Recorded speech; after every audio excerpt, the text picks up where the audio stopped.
Charles Arts is a police officer in Chicago, Illinois. About 4 years ago, he was called to investigate some children who were living in an abandoned apartment on the south side in the Inglewood neighborhood. When he and his partner got there, they found 3 little girls living there all alone, ages 7, 2, and 1. They were in deplorable conditions. Electricity had been cut off. There was no running water. There was no food in the apartment, and garbage was everywhere. The 7-year-old had never even been to school. He was concerned about these girls, and so they began to investigate, and they found the little girl's grandmother, and they went to her, and she agreed to take the girls in, but said she would have to quit her job and didn't know how she would make it. Charles Arts started a GoFundMe page that these girls might be helped and their grandmother might be able to afford to take them in. It raised $125,000. Everything seemed like it was coming together until a few days later when Charles Arts came under investigation. You see, it was against the rules to start a GoFundMe page as a police officer. Well, no good deed goes unpunished. You've heard that, haven't you? You probably have experienced it yourself, like Charles Arts, who was found innocent of any crime, but still had that investigation on his record for trying to help some little girls. Maybe you've served as a reference for someone for a job, and then they did a terrible job and it looked bad on you. Maybe you loaned a friend some money and you lost your money and your friend all at once. Maybe you took a neighbor to the doctor and drove him or her there, and the next few days you got sick. No good deed goes unpunished, they say. I remember some years ago, there was a family in our congregation that didn't have a whole lot, and so we decided that we would take them an Easter meal, and we took them the ham and the potatoes and the green beans, and they seemed so thrilled to get it. And then they joined another church about 2 weeks later. No good deed goes unpunished. It's everywhere. It's in pop culture. There is a song in the Broadway musical Wicked called No Good Deed. Franklin Pierce Adams has a poem about it. John Mellencamp sings in Crumbling Down that no good deed goes unpunished. Even in Star Trek Picard, Riker, his number 2, says that no good deed goes unpunished. Well, maybe that's not all there is to this. I think when Peter is writing to those who were dispersed throughout the world, those who were suffering for various reasons, he gave us some other words, something that I think rings even more true. Peter writes and says, "For it is better, if it is God's will, to suffer for doing good than for doing evil. Even if when we do good, bad things still happen, so what? We are called to do the right thing." You see, we're going to all face suffering in life. It is part of life. The question is, will we suffer for what is right or for what is wrong? You know, suffering comes in many different forms. Sometimes we bring it on ourselves. We tell a lie and then people learn not to trust us. We hoard our wealth and people call us stingy. We get out and we speed and we get a ticket. Sometimes things just have consequences. Wasn't it ironic to read this week that one of the leaders of the Reopen North Carolina movement got COVID-19? That's not something to rejoice in, but it does seem strange. Sometimes things just happen because we do things and we reap those rewards. Some years ago up at the YMCA Camp Harrison up in Wilkes County, there was a rattlesnake that got near some of the kids, and one of the counselors decided the best thing to do would be to try to move it out in the woods. Well, guess what happened? He got bit. Not only that, he was the camp chaplain, and oh, the jokes came on him about snake handling preachers. He was trying to do something good, but he got bit for it. Sometimes, however, things that happen to us that cause us suffering are because suffering is rampant in a broken and fallen world. Those who have suffered from COVID-19, most don't know where they got it. It was simply a community contagion that was out there. Our economy has collapsed, and there are many who have lost jobs. It's none of their fault, but they are suffering. There are people that we all know and love who are facing other illnesses as well. There are people in our congregation that are battling cancer, and these are wonderful, good, decent people. Sometimes things happen because we're in a broken, suffering world. And it comes to us all sooner or later. The question isn't whether or not we are going to suffer at some point in our life. The question is, are we willing to suffer for what is good and what is right? Remember what Peter said. For it's better, if it is God's will, to suffer for doing good than for doing evil. You see, when we come upon hard times, it can make us bitter or it can make us better. It is so easy when we suffer to get frustrated, to throw in the towel and say, I just give up. And that was a temptation to Peter's readers. Those who were out there who were suffering, many of them had been enslaved. Others were just in a strange land, in a strange country. They were economic refugees. They didn't know what to do. And Peter writes to them and says, do what is good and what is right. Let this make you a better person. I was happy this week to get a drawing in the mail. It was from one of our church members, Jerry Campbell, and it was a drawing of a multi-storied house. And I thought, I wonder whose house this is. And then I opened up, it was folded, and there was some writing on the inside. And in it, Jerry had written a little bit about what that house meant to him. He called it his unofficial isolation scale. He said, this little house represents us in isolation. He says, sometimes we are down in the cellar of this house. It's always about us, and we are afraid, and we are lonely, and we can live in that cellar if we choose.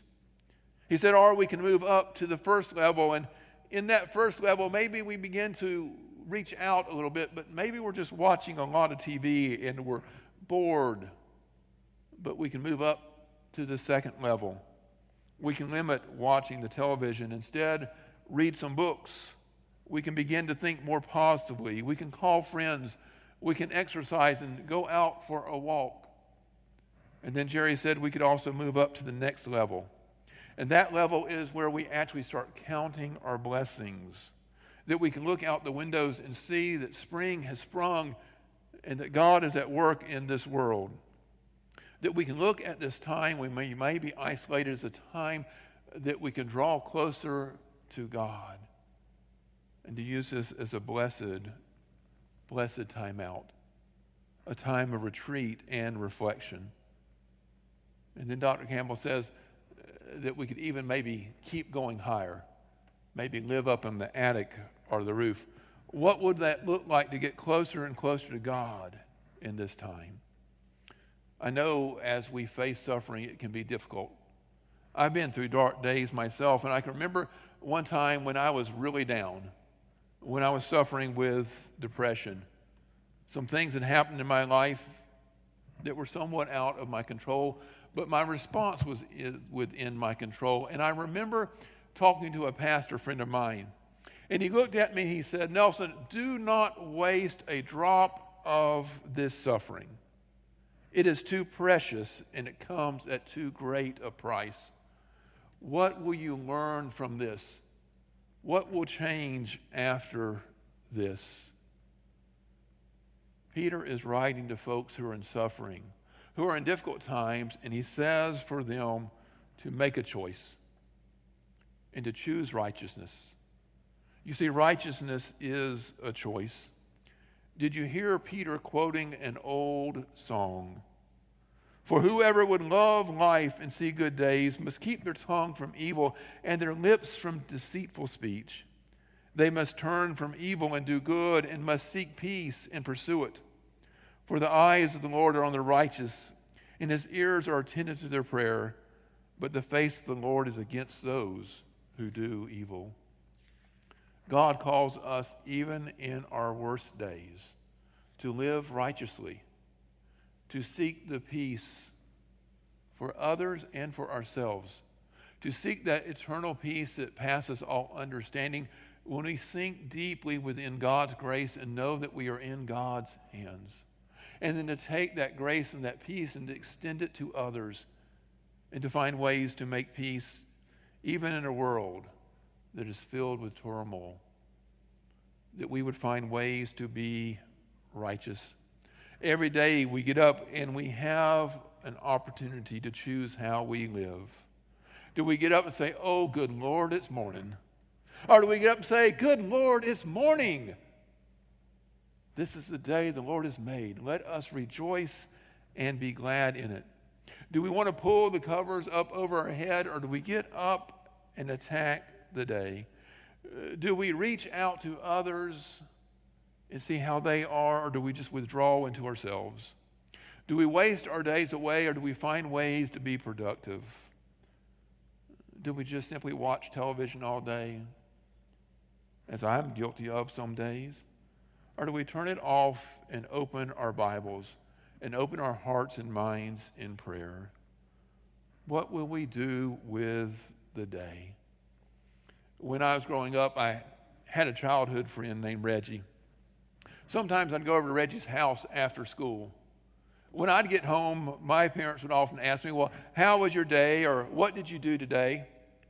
Reggie's mother had a different question. She would always ask him, "What did you do good today? What did you do today that was good?" And if I went over to his house, I had to have an answer to that as well. You had to have done something that was good. The Boy Scouts say, "Do a good turn daily." How do we do that in this age of social distancing? Well, of course, we can take food to those who are in need. We can call and check on folks. We can write a note to those who are hurting. But I think there's even more that we can do. We can make sure that we come out of this time as better people, not bitter people. You see, Christ himself set the example for us. Peter writes, "For Christ also suffered once for sins, the righteous for the unrighteous, to bring you to God.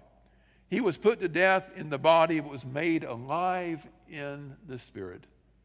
In other words, Jesus gave his own life as an atoning sacrifice for you and for me. And God, the Heavenly Father, blessed that and brought him back to life in this wonderful Easter season in which we celebrate. Yes, Jesus suffered and died, but he also rose to new life.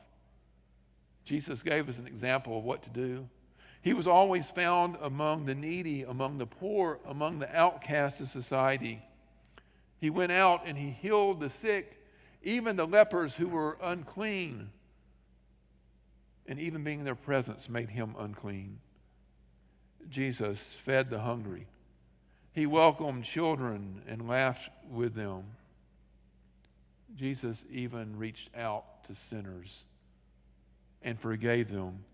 Even those at the foot of the cross, he offered forgiveness. And he gave his life for you and for me and all who would believe upon him. And we who are Christ's followers are not above our master. If Jesus gave his life in service, so too are we called to give our lives in service. If Jesus lived a righteous life, so too are we called to live a righteous life. If Jesus sacrificed and God blessed it, God too will bless our sacrifices. Peter says something that I find very strange in the midst of all this talking about suffering. It's one of my favorite verses in Peter. He says, "But in your hearts revere Christ as Lord. Always be prepared to give an answer to anyone who asks you to give a reason for the hope that you have. In the midst of all of their suffering, the people of Peter's day were called to bear hope amidst that suffering, to be people that exuded hope and joy. I told you about my college friend Tim before. You remember Tim, I've told you that he worked in the cafeteria and he worked that breakfast shift. And when we came in there all tired because we didn't really want to get up to go to an 8 o'clock class, Tim would greet you in the cafeteria with, "Good morning, how can I help you?" We say, "Tim, it's too loud. It's too much this morning." And he'd say, "But I'm filled with the love of God. This is the day the Lord has made, and let us rejoice and be glad in it." He'd often say he was just an upbeat person. And he still is, as I see him do Facebook posts, that he's always upbeat. He had a reason for hope. I wonder if in this day, if when people are near us or call us and they experience us, do they get a sense of hope? Jesus said, be ready to tell folks why you have hope. If you're going to be ready to tell them, it's because you have faith in Christ, who has brought you through so much and has never let you down and did not bring you this far to do so. Then you have to exude that hope. You have to show that hope in your life. And how do you do that? You do what is good, even in the worst of times. Don't worry about what others may say. Do good anyway. My favorite episode of the Andy Griffith Show is entitled Opie's Charity. Do you remember that episode? Annabelle Sibley is chairwoman of the Underprivileged Children's Charity Drive. She has been to the school to get the kids to give towards this, and she drops by the jailhouse to talk to Andy. She goes over there to tell Andy that his little boy Opie only gave 3 cents to that drive. Only 3 cents. Andy is incensed. And when Opie comes in the door all happy, Andy begins to scold him. He calls him Charlie Moneybags, the big philanthropist. He says, well, I just don't see how anybody who's got as much as you could care so little about others. And he scolds Opie over and over, even though Opie doesn't even understand what Andy is talking about. This goes on throughout the entire episode until finally towards the end, Opie finally explains that the reason he has to save his money is because he wants to give a gift to his girlfriend. Andy doesn't like that whatsoever until finally Opie explains what the gift is. The gift is a gift of a coat because winter was coming and Opie's little girlfriend was poor and couldn't afford to buy a coat herself. As Aunt Bee comes in for dinner that night, someone asks, what are we having? Andy says, well, y'all are having fried chicken, but I'm eating crow. You see, even Opie was trying to do good. It doesn't matter what others see or think. It's not about us. It's about what God directs us to do. There's a poem called Anyway. It's attributed to Mother Teresa. This is how it goes. People are often unreasonable, illogical, and self-centered. Forgive them anyway. If you are kind, people may accuse you of being selfish with ulterior motives. Be kind anyway. If you are successful, you will win some false friends and some true enemies. Succeed anyway. If you are honest and frank, people may cheat you. Be honest and frank anyway. What you spend years building, someone may destroy overnight. Build anyway. If you find serenity and happiness, they may be jealous. Be happy anyway. The good you do today, people will forget tomorrow. Do good anyway. Give the world the best you have, and it may never be enough. Give the world your best anyway. You see, in the final analysis, it is between you and God. It was never between you and them anyway. In these days of stress and crisis, let us not only embrace suffering, but let us embrace suffering by doing what is right and good anyway. We come now to our time of commitment. This is a time when we ask, if you have decisions to make, that you might pray, that you might give your heart to Christ. That maybe perhaps you've been watching and this might be a church you'd like to serve. Give us a call and let me explain to you how you might become a member of our congregation. Maybe this is a day where you simply recommit yourself in the midst of this crisis to living out your faith, to doing something good today, tomorrow, and each and every day of your life.